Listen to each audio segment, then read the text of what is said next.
Okay, good morning everyone, or from where I am, it's good evening. My name's Jago Dodson. I'm the Director of the Centre for Urban Research at RMIT University in Melbourne. And we're presenting this event tonight with our colleagues at RMIT in Europe. RMIT is a large Australian university which works across both Australia and increasingly the European Union through RMIT Europe.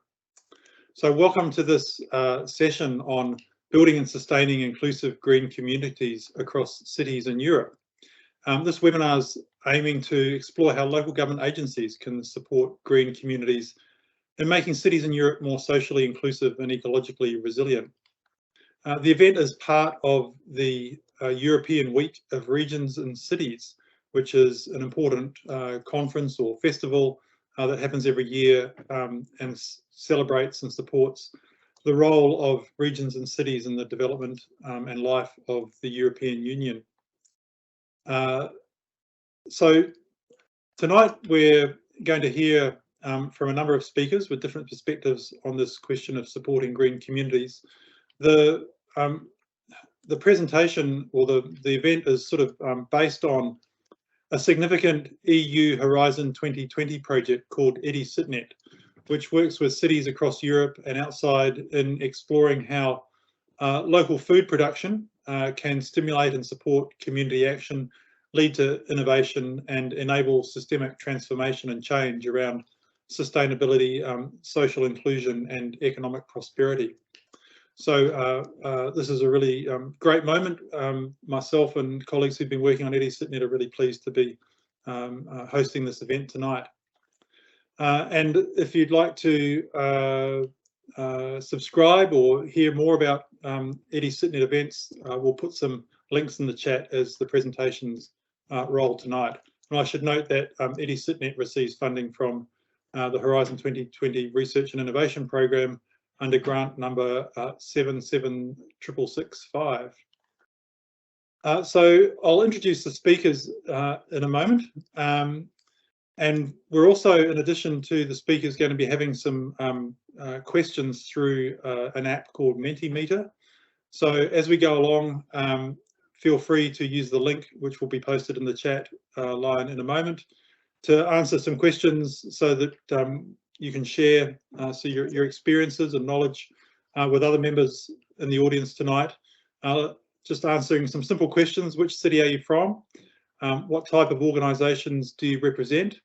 And how familiar are you with edible city solutions? And then lastly, what fruit or vegetable did you last pick yourself, perhaps growing in your city? So feel free to respond to those sort of Mentimeter questions as you listen to the presentation tonight. There's also the opportunity to put questions in the chat. You can type them in, or later on in the session, once the presentations have completed, there'll be the opportunity to raise your hand and unmute yourself to put a live question to the panelists tonight. So moving on, we have 3 speakers tonight, and each will be speaking for about 10 minutes in relation to their area of expertise. Our first speaker will be Nevelina Pachova, who is a research fellow at RMIT Europe, where she facilitates the development and implementation of research and innovation projects in the field of urban development and sustainability transitions. Nevelina conducts and coordinates action research focused on exploring opportunities for making cities and regions greener, societies more just, and building communities of practice interested in bringing about transformational change. Prior to joining RMIT, Nevelina worked in the field of natural resources management and human security at different agencies of the United Nations University in Tokyo and in Bonn. Our second speaker will be Laura Martinez. Laura comes from Spain, where she studied biology, and she also holds a master's degree in forest and nature conservation from Wageningen University in the Netherlands. Previously, she worked in Panama as a researcher in ecology and in Greenpeace Norway as a rainforest campaigner. At Nevelina, Laura oversees research projects and ensures that research activities have an impact on local communities. She manages different international and national research and innovation projects that aim to achieve sustainable and participatory urban development. She also coordinates collaborative grant proposals and contributes to building consortiums for EU projects. So we're delighted to have Laura presenting tonight. And then our third speaker will be Vic Borrill. Vic Borrill is the director of the Brighton Hove Food Partnership, where she's worked since 2006.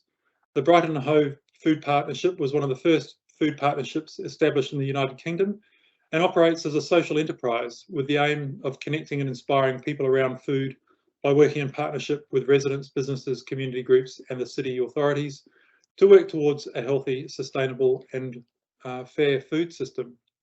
So what a fantastic group of speakers we have tonight addressing the question of how to build and sustain green communities in cities and regions across Europe. So as I mentioned, put responses to our questions in the Mentimeter, which I think has now been posted in the chat. Which city are you from? What type of organisations do you represent? How familiar are you with edible city solutions? And what was the last fruit or vegetable you picked yourself? And also get ready with the Q&A questions you might have either in the chat or ready to raise your hand. We'll wait till the end of all the speakers before we do the Q&A, so don't put your hand up immediately. And we'll have about 10 minutes each for each presenter before we have the questions. So I will now hand over to my good colleague Nevelina Pachova from RMIT Europe to present on the topic of growing edible connections across cities in Europe, focusing on the EdiCitNet project. So over to you, Nevelina. Thank you, Jago. Can you all hear me well and see the screen? I think great. Yes, so well, as Jago mentioned, today I would just like to give you a brief introduction into the EdiCitNet project and how in the framework of that project we are trying to set up different edible communities across cities in Europe, but also outside. So we'll start with introducing the project, then some of the guidelines that we develop for the establishment of this type of communities across different cities and the lessons learned that are coming up from them, some of the innovative connections that our community groups across the different cities are currently developing and exploring, and then some info about how we are sharing and exchanging knowledge and information across the network, and finally, how you can potentially join it if you decide to. So EdiCitNet is a EU-funded project. Basically, it involves 11 cities from Europe, but also Latin America, Africa, and Asia. And those cities are supported by a large number of partner organizations. As you can see, some of the logos on the slides that are coming from different sectors, university, but also NGO and private sector that are supporting the cities to systematically explore the wealth and diversity of edible city solutions in their cities, but also ways of adapting them, making them more sustainable and inclusive. The project is built around the concept of edible city solutions, which are basically activities, measures, products, or services that support or facilitate sustainable urban food production, distribution, and consumption. And it has been shown through previous research that this type of solutions can generate a large number of economic, social, and environmental benefits for the cities in order to make them more sustainable, inclusive, and resilient. Unfortunately, a lot of those initiatives that are initiating this type of solutions are often marginal, fragile, and not very sustainable because they're also very disconnected. So the main idea of the project is to explore in a systematic way what are some of the barriers to the continued existence and growth and flourishing of this type of initiatives across cities, and to explore different approaches and pathways for addressing those barriers and thus sustaining helping the initiatives to continue to work and make our cities better. As part of at the start of the project, we developed a set of guidelines about how to start setting up multidisciplinary city teams across the different cities by bringing in representatives from different community, different sectors, including the private sector, government, NGO, developing some suggested terms of reference of how those groups could work together, how they could keep track of what is going on and reflect on their own work in order to learn and improve their performance and help them to sustain themselves in the future. And this is still an ongoing process. We are beginning to see kind of some lessons learned, so to say. Some of the obvious things that we had included in the guidelines, like the need for developing a shared vision, inclusive membership, transparent and decision-making processes, and so on. They are turning out to be really relevant, but there is always some qualification. So developing a shared vision, for example, obviously takes time because it requires the building of trust, and that's a process that often goes beyond the time frame of a project like EdiCitNet. So in this sense, an important lesson learned is that we need to start with things that already exist and groups that already maybe have built those bonds possibly before the project, and then grow from this type of existing connections. Also, when we are talking about making these groups inclusive, an important aspect is not only to make it feasible, to make it open for people to participate, but to go a step further and reduce the boundaries, the barriers for the participation of different types of community groups, especially if you would like people from the more marginal sectors of society to be able to take part of them. Also, an important aspect when we're talking about decision-making and participatory planning, it's not only to make it possible for people to stay updated about what is going on and take part in decisions, but also to make sure that their voices are heard in those processes, and to make sure that then the decisions, especially concerning the sharing of costs and benefits, are equitable and everybody is happy with those decisions. Another important thing is to build in the incentives for participation, and this requires the responsiveness to communities' needs. There also needs to be a clear task of goals, but also ownership of responsibilities, opportunities for experimentation, as well as a reflexive and adaptive management system. So those are just some of the kind of lessons that are coming up in the course of the project. They're not final and definitive, and we're still trying to capture them.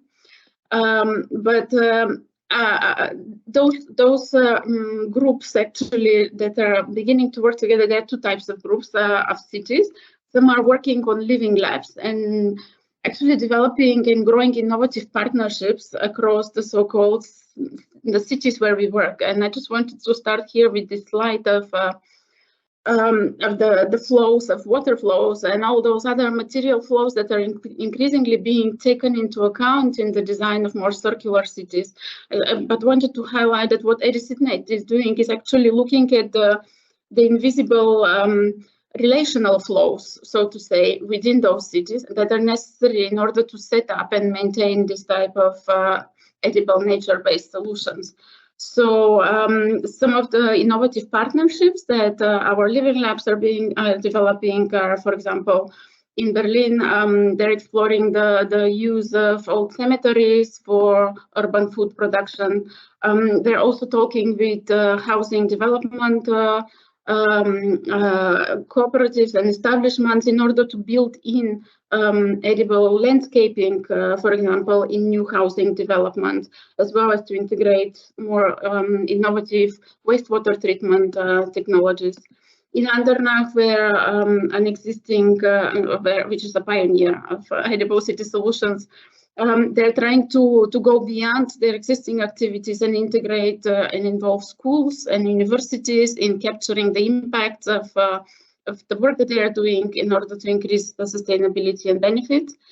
Then in Oslo, there's a very interesting case of partnering with a local museum, with district administration around a specific marginal neighborhood, in order to give possibilities for social entrepreneurs, but also local school from the area to get engaged and learn from this type of solutions. And finally, Rotterdam is actually trying to bring in the wide range of different initiatives, green food initiatives, to build alliances among them and to talk with the municipality of how they could be sustained on an equal terms. And you can see that the photo of a workshop that was held at the municipality and includes a large number of diamonds demonstrating the values, the diverse range of values the different initiatives develop. And I believe Laura will be talking a bit more about this possibly in her next slide. And apart from the cities working on living labs, we also have a number of cities that are developing master plans, edible city master plans. And in a way, while the living labs are more territorial focused around neighborhoods and building up real connections and relationships between existing organizations, the cities working on master plans are exploring, so to say, thematic linkages from a systemic perspective as a way of targeting and selecting what are the priority issues or what are the possible pathways of anchoring edible city solutions in planning. So this is still an ongoing work. Some of the cities, as you can see on the slide, Berlin is focusing on neighborhood development and specifically how to integrate edible city solutions in more marginal neighborhoods in the cities. St. Peter Prigorica in Slovenia is looking at the use of public spaces or how to make them more edible as a way of making them also more social and accessible. San Feliu de Llobregat is focusing on making schools more edible and shortening linkages, developing linkages between local producers from the area and the city. And other cities like Montevideo, they're building on their existing educational programs. Kartash is exploring a wide range of different sectors from a more integrated approach, but with a strong focus on agricultural heritage and how it could be integrated in edible city solutions and planning. Guangzhou in China is focusing on more high-tech technologies for edible city solutions. And Lome, which has gone through various transformations, administrative transformations, is starting now again with mapping existing solutions as a basis for building further on them. So how, apart from supporting the individual cities in exploring different pathways for integrating edible city solutions in their context, we are also facilitating exchange across them through a wide range of tools and channels, including visit the lab, like in-person exchanges, but also online webinars, marketplace, consulting event. Also, apart from facilitating exchange within the network, we also started we have started to try to engage more with people from outside, and we have those open networking sessions where you can exchange with various stakeholders from the project. And finally, we have the EdiCitNet Awards, which are calling for innovative edible city solutions from anywhere in the world to apply so that we can showcase them and everybody can learn about them. And actually the deadline for applications, the awards are currently open and the deadline is tomorrow. So you still have time to submit in an application. And just the last call, also we are developing the Edible Cities Network conference, preparing it. It will be held in March in Barcelona. And again, there is already an open registration form to express your interest. So please do take a look and send in your interest if you're interested to take part in it. And yes, this is just to give you a small glimpse of the platform that is being developed for the project to facilitate ongoing exchange also beyond the time frame of the project. That's about it for me. Sorry if I took a bit long. Thank you.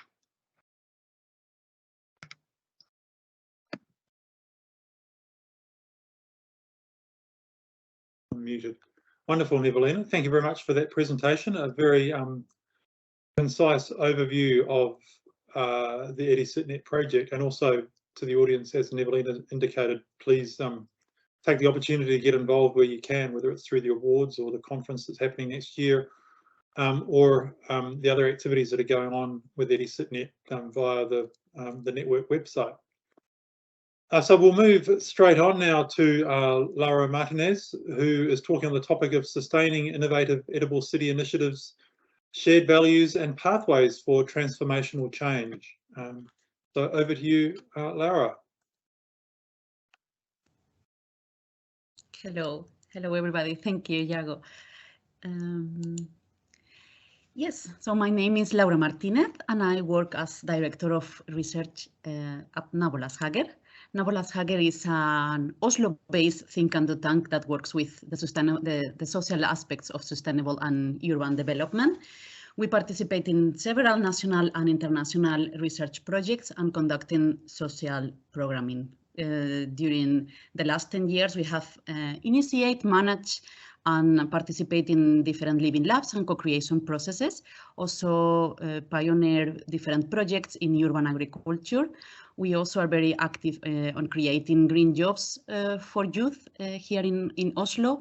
And we also support cities in their transition towards sustainability and the green economies through policy and practice. We have been involved in the EdiCitNet project since the beginning in 2018. And during these last 4 years, we have been working very closely with many edible city solutions around the world, where it has been great and a really nice learning process for us as well. As Nevelina already mentioned, edible city solutions are defined as activities, measure, products and services that support and facilitate sustainable urban food production, distribution and consumption. The concept of edible city solutions includes both private but also public activities related to food, to the production of food.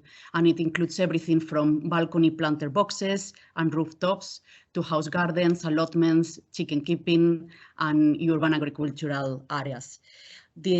Also, these activities often combine a number of purposes, such as also teaching, business development and entrepreneurship, also social meeting places, public health, integration, food culture and biodiversity, but also protecting topsoil and green spaces. So that's why urban landscapes for food production is a major step towards more sustainable, livable and healthier cities. And that is why edible city solutions can actually contribute to achieving several of the SDGs and especially benefit a number of areas of society. So basically, we have seen during these last 4 years that the organizational form of initiating and implementing these edible city solutions range from civil society organizations and municipal public policy programs to commercial startups and also grassroots initiatives. So I will say that edible city initiatives often fall into one of these categories. Either they fall into the category of edible city enterprises, which usually use urban food production as a core element of their products and services, but they are also, of course, independent entities which are engaged in economic activities. But we also have many other type of organizations, what we call it edible city organizations, that also are using urban food production directly or indirectly as a core element of their activities. And they play an essential role in raising awareness and also initiating and managing all these edible solutions that I mentioned previously. What we have also seen during the project is that most of these initiatives usually use at least one of the following strategies that I will present to be able to survive, to grow, but also to upscale. We have the case of this business in Germany called Insect to Eat that use the differentiation strategy. Differentiation strategy is used by initiatives that grow, for example, other specialities or ethnic vegetables or more tasteful varieties, no? Varieties that, for example, are more difficult to transport, like microgreens or edible flowers. And they grow these specialities to differentiate from other initiatives or competitors. And this is the case of this German company, which is selling insect flower. Another strategy that is very common and used by edible city initiatives is the diversification strategy, which aim to provide other goods and services aside from food production. Like, for example, they are very focused on education, social care, recreation, or, for example, energy production from urban green waste. The diversification strategy, it's all about using the resources that you have. And actually, yeah, we have a very good example in our network, that is Princess Garden in Berlin, that already Nevelina mentioned, since this initiative is very involved in one of the living labs. We have also other initiatives that are using the low-cost strategy. This strategy aims to use urban resources that are not used or often considered as waste. So, for example, empty buildings or compost, excess rainwater, or, for example, coffee ground. And we have an initiative here in Oslo called Gruten. It's a Norwegian enterprise that grows oyster mushrooms on coffee grounds, and it's a really good example of this strategy. And then the last one is experience strategy, which is based on the insight that more value is added by providing memorable experiences than by providing just basic goods and services. And another initiative that is part of our network that is using this experience strategy, it's Mark Blomst, which grow flowers that sell to different customers and also different stores, but they also create short distance flower experiences through what they call it pick up your own bouquet at their gardens, that take people a little closer to nature and the seasons. So as I mentioned, usually what we see is that most of the initiatives combine at least a couple of these strategies to be able to maintain their activities and to be able to make our cities greener and more edible. But despite their positive impacts, many edible city initiatives struggle for long-term continuity. Sorry,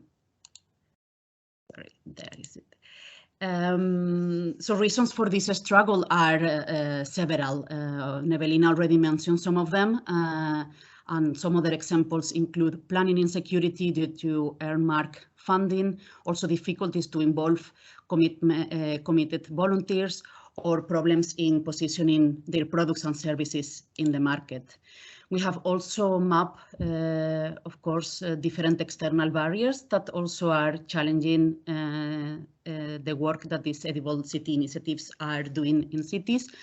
And just a couple of them are lack of awareness of edible city solutions among decision makers, but also lack of common policies to support edible city solutions across the public sector. We have also identified internal barriers that these initiatives are facing, and the most common ones are lack of finance, lack of knowledge on how to measure social and environmental impact, and also lack of finance and knowledge for research and development. But also something that we have found out during the project is that value capture is the prerequisite for edible city initiatives continuity. All the edible city organizations, independently if they are, all the edible city initiatives, independently if they are organizations or they are enterprises, follow this basic mechanism of creating and capturing value for and from its stakeholders to survive and grow. So basically, the value created by these initiatives needs to be recognized, needs to be seen by different stakeholders, because if this value is not recognized, this value practically doesn't exist. So based on that, we develop together with other partners in the project, like especially Wageningen University, this user guide for edible city initiatives. And this is a practical guide showing how to apply what we develop, what we call the diamond model, and Nevelina already talked a little bit, mentioned that in her presentation. The diamond model is a concept and a tool that help initiatives to understand, analyze, and strategize the value system of their urban food initiatives. So this user guide, it's available on the EdiCitNet webpage, and it's especially created to help initiatives to map their values, but especially to identify their stakeholders so they can make sure that those stakeholders see the environmental and social value that they are creating. Also, under the EdiCitNet project, we have established and created the EdiCitNet marketplace. And the main idea behind the development of the marketplace is to support edible city initiatives, because we have recognized that the best way to do it is to create a strong partnerships and networks in the sector, but also to give access to initiatives to education and skill development. So that's why the edible city market it's a digital platform for in-initiatives and entrepreneurs across the world. And the idea is to connect all these edible city initiatives in one place and benefit from the skills and the knowledge that all of these different initiatives have already. So our idea is not only to connect buyers and sellers, but the marketplace especially wants to facilitate and connect these different edible city initiatives. Also, under the marketplace, we are offering different consulting services, so initiatives can contact us directly and explain us where are the areas where they may need some support, and we can help them. And also we have developed a resource section where we are where people can find the different resources that we have developed under the project that hopefully also will help initiatives as well. Thank you so much for your time. And please contact me and my colleagues in Nabolas Hager if you want to also collaborate with us in other projects and other adventures. Thank you. Great, thank you very much, Laura, for that really interesting oversight of the Nabolas Hager EdiCitNet activities. Just a reminder to those who are in the audience, we're really keen to hear any questions or comments that you might have to share with us. So please pop those into the chat, and thanks for those who responded to the Mentimeter questions. We'll have some opportunity for a bit of Q&A after our next speaker.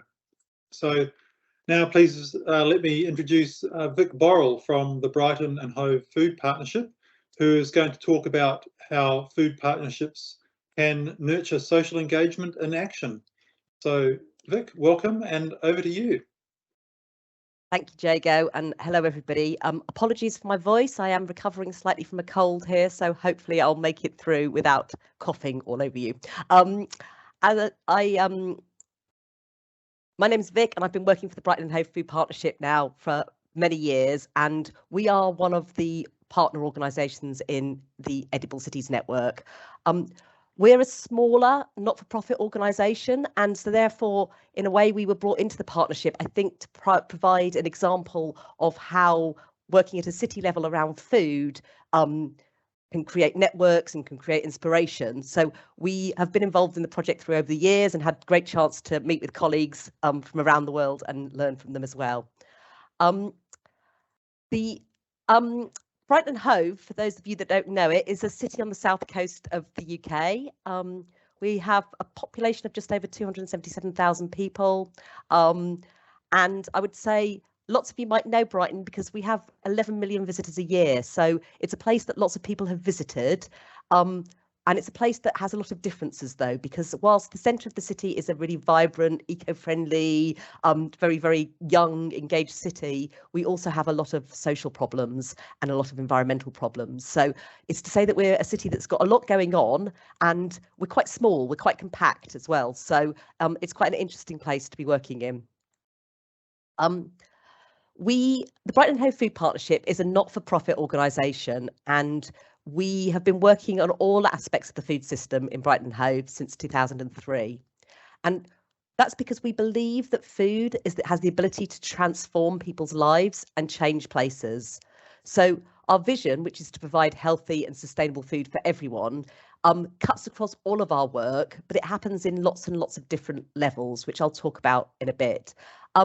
We have about 20 people working for us and 150 or so volunteers at any one time. So we're a medium-sized organisation.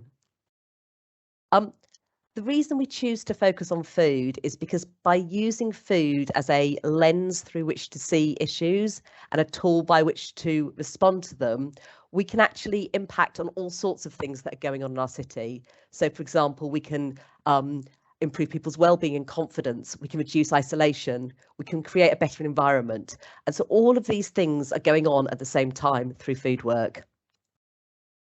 But a food partnership is a very specific model that has been growing over the last sort of 10 or 15 years, which basically brings together organisations from across a city or a place. It doesn't have to, it's not always urban based, sometimes they are across rural areas.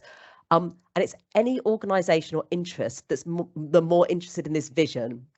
And it's a forum for coordinating work, it's a forum for sharing ideas and inspiration, and it's a way of trying to break down some of the silos that happen when sometimes food is seen just as a health problem or an environment problem or a means of getting jobs. It says, actually, if you put food in the centre of the conversation and you look at things from a food perspective, then you'll actually be able to solve a lot of those problems all at once. So our approach is that we do everything in partnership, and that in itself can be quite a challenge because often it's a lot easier just to get on with things and do them yourself. But as an organisation, we don't do that. We always try and find other people to work with. But we work, as I said earlier, on these different levels. We work with individuals, so we teach people to cook, we share information about nutrition, we help people reduce their waste through composting, and we are involved in food growing. We work with what we call community food projects. These are usually volunteer-led organisations, and again, are across the whole spectrum, from food poverty projects, surplus food redistribution, but also the gardens and the eating projects. We work with them in a number of ways. We provide training and networking, but we also help fundraise with them because sometimes you can do a lot better if you're a lot of small projects trying to bid for funding together than if you're trying to do it on your own. And I think that really touches back to Lara's point about actually the skills and capacity around funding and investment. But we also work with the really large organisations and food businesses because there is an ability to actually really have impact at scale. For example, across our school meals, our universities, they serve 2 million meals a month. If we can get them to change the food they're serving, the impact is much bigger. And we work at a policy and strategy level, and this is via something which is called our Food Strategy and Action Plan.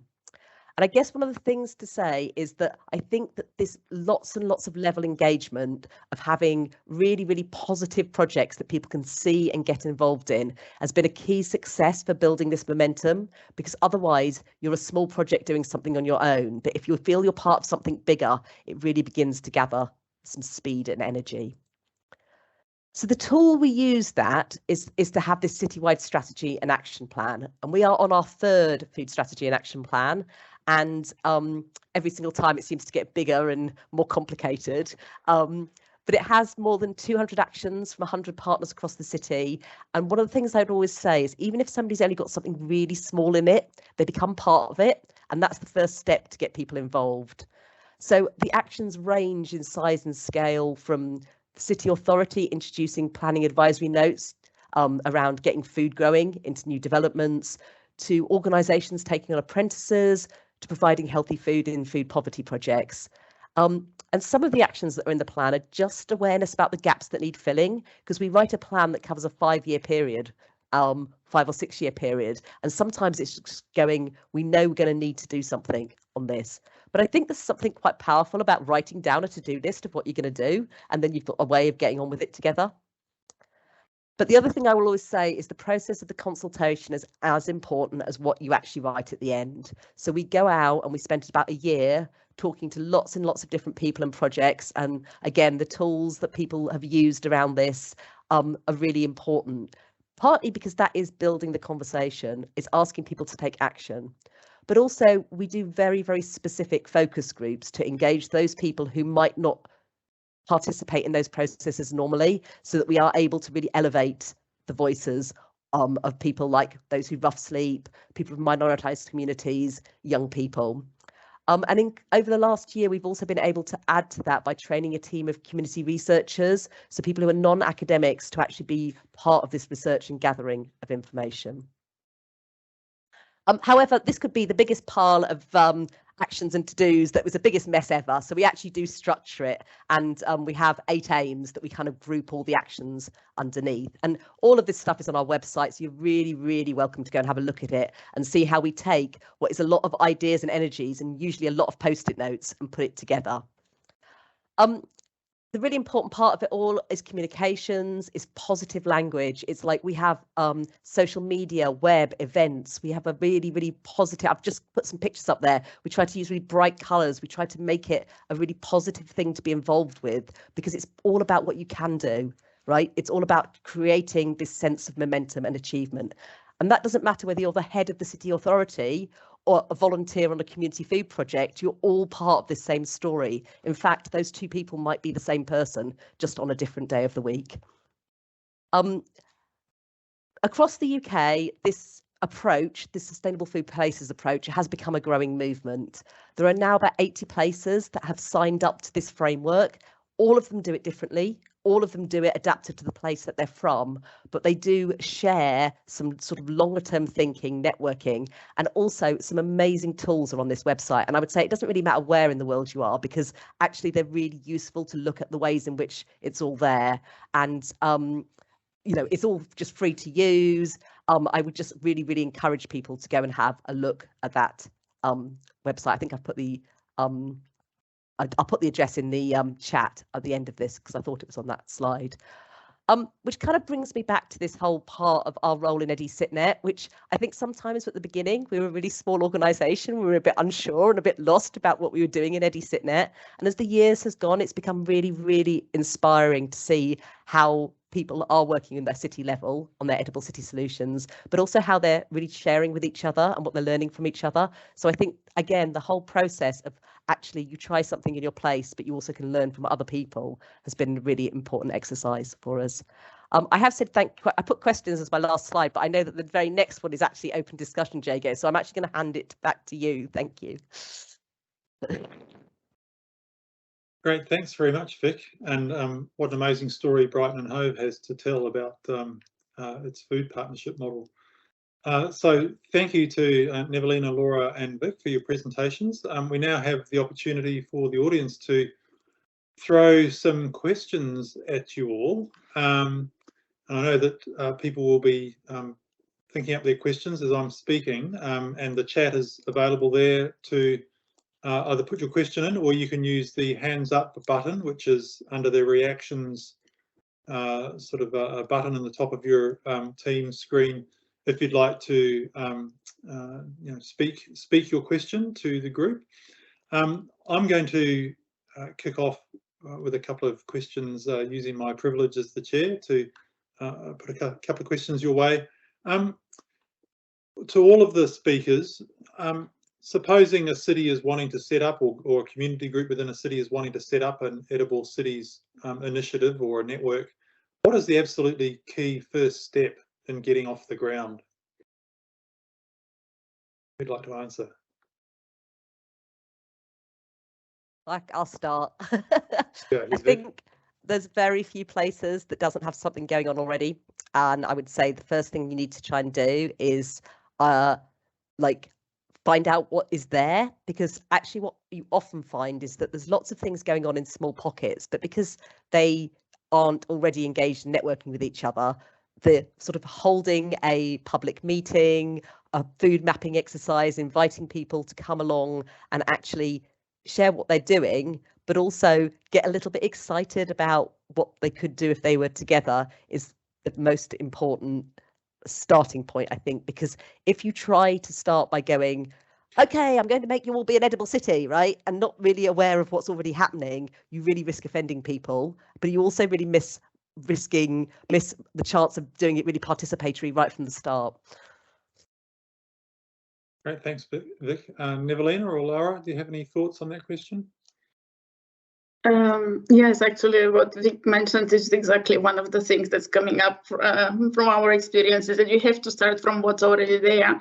But I think another important point is that you need to find a few people who are really keen to take the lead and drive this further. And usually, if you're alone, you can easily get discouraged. But if you can find this core group of people who are ready to take this further, I think it helps as well. Thanks, Nevelina. Laura, any thoughts?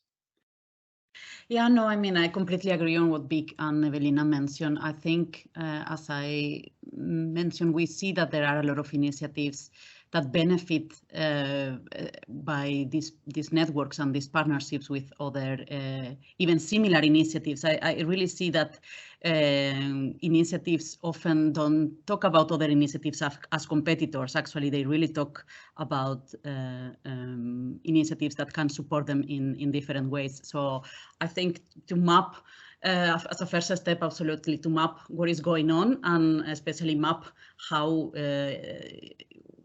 you can collaborate with other initiatives that are already going on. I think it's a really good first step.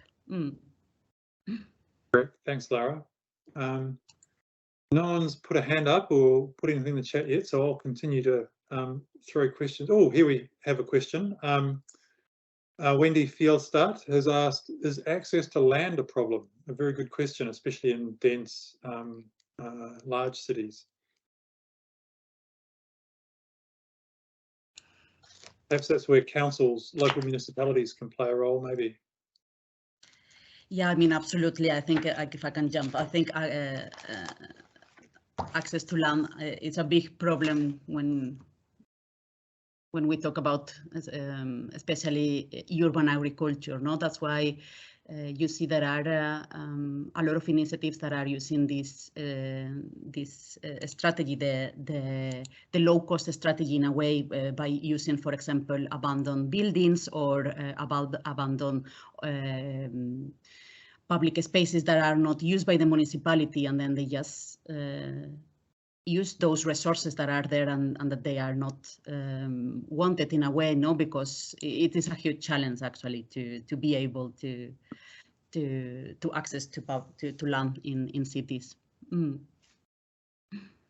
Great, thanks, Lara. Vic or Nevelina, do you have any thoughts on that question?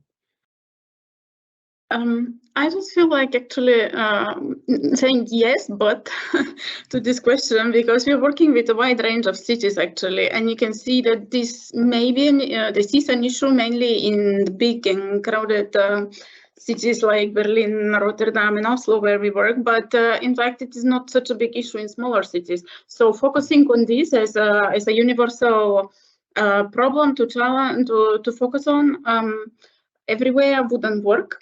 But yes, in the places where this is a problem, I guess the examples from Berlin and some of the other frontrunner cities that we've seen with creative niche finding, so to say, with Princess in Garden exploring opportunities for setting up a garden in a cemetery, or integrating edible city solutions in new urban housing development, or linking up with a museum, as we said in Oslo, creative ways of finding space, and maybe not the obvious spaces, but ones that may be there for and accessible for longer.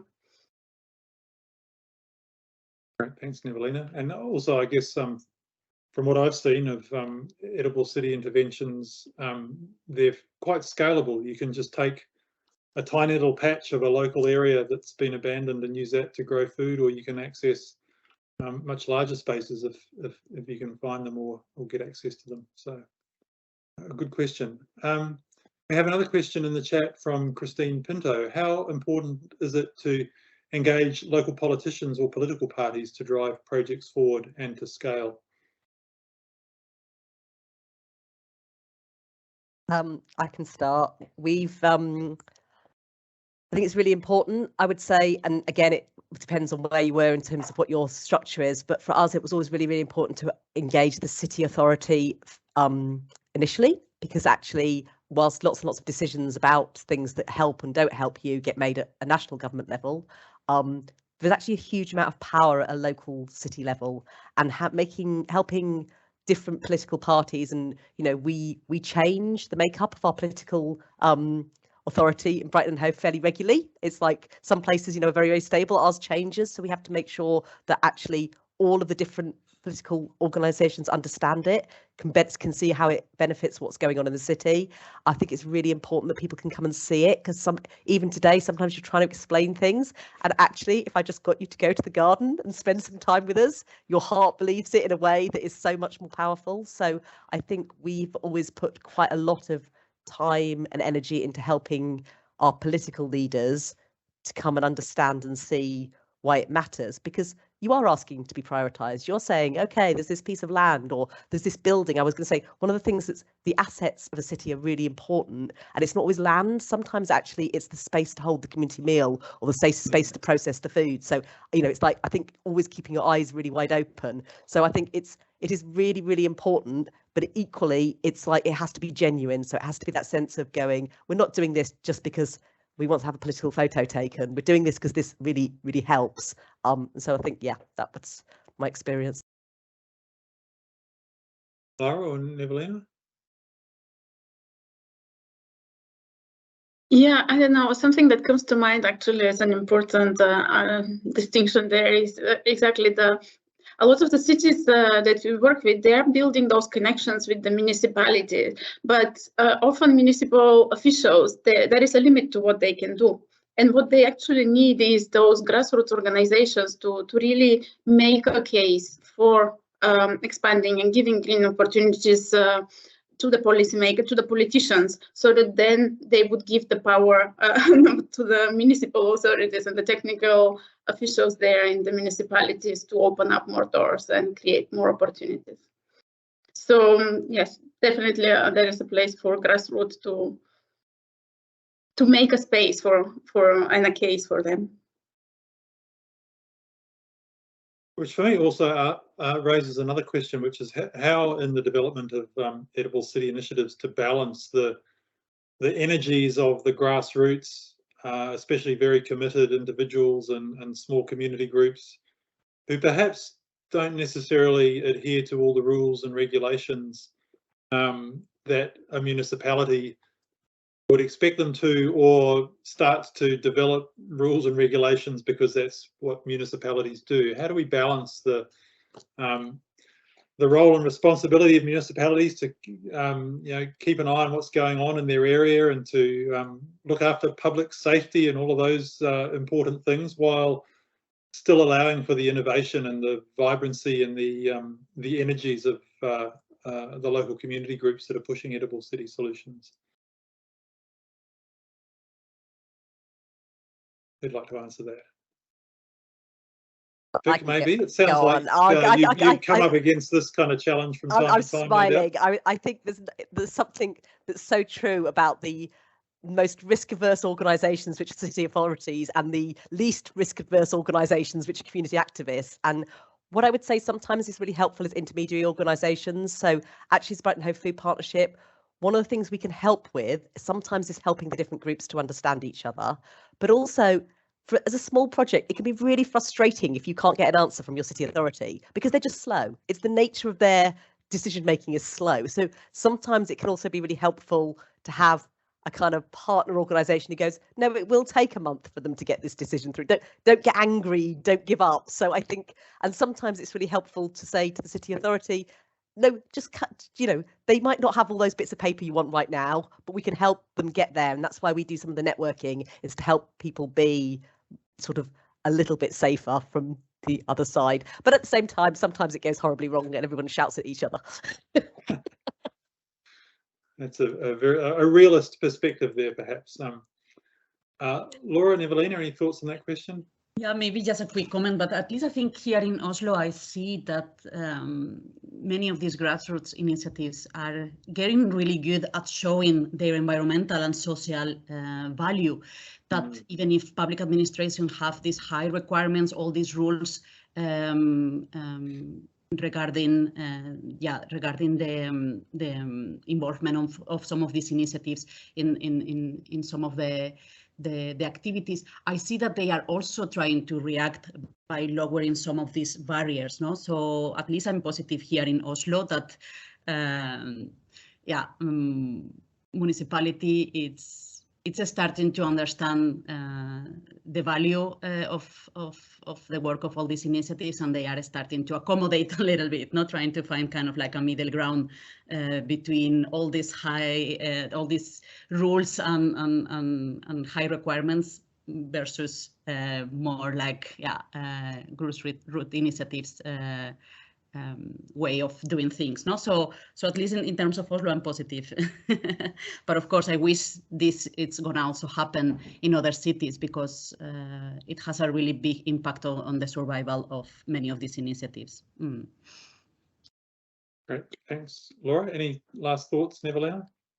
Yes, just to jump in on kind of then to say that I guess there will be lots of interesting stories on this coming up from the experiences of the development of the master plans that we are hearing from the cities and that are not yet finalized. But probably one of the key issues is, I mean, to accept that you will not be able to agree on all points, but maybe to focus on identifying those few targeted actions or directions and actions that could help to bring the two groups together. Great, thank you, Nevelina. Well, look, we're getting very close to the end time for this event. So in the absence of more questions appearing in the chat or hands going up, we might start to wrap things up. So before I thank everyone, can I just remind everybody or invite you to apply for the EdiCitNet Awards if you're interested in submitting an Edible City project for the EdiCitNet Awards. Don't forget to join the EdiCitNet network and subscribe to the newsletter, and some of these links should be appearing in the chat as I'm talking, posted by my colleague Aidan in the background. And also, we're very keen to have any feedback you might like to offer us about this event today, and any of the content that you'd like to comment on further that you haven't had the chance to. So we'll wrap it up. I'd very much like to thank Nevelina, Laura and Vic for your very insightful presentations and the great conversation about Edible Cities initiatives. Thank you very much for taking the time to come and present today. I'd also like to thank my colleagues at RMIT Europe, Aidan Ratcliffe and Paola Hose-Julier, for the back of house assistance they've provided in pulling together this session and running the Teams live panel. It's gone very smoothly. I'd also like to thank the audience who've joined us today for your participation and contributions. It's great to see so much interest in the topic of edible cities. And lastly, I'd like to thank the EU Regions and Cities Week organisers for providing the opportunity for this event to go ahead. So thank you to everyone. Enjoy the rest of your day. And as I've said before, if you've got any questions about EdiCitNet or Edible Cities, don't hesitate to get in touch either via the links we've posted, or I think if you search on Google, you'll find EdiCitNet pretty easily. So thanks everyone, and glad you enjoyed the presentation.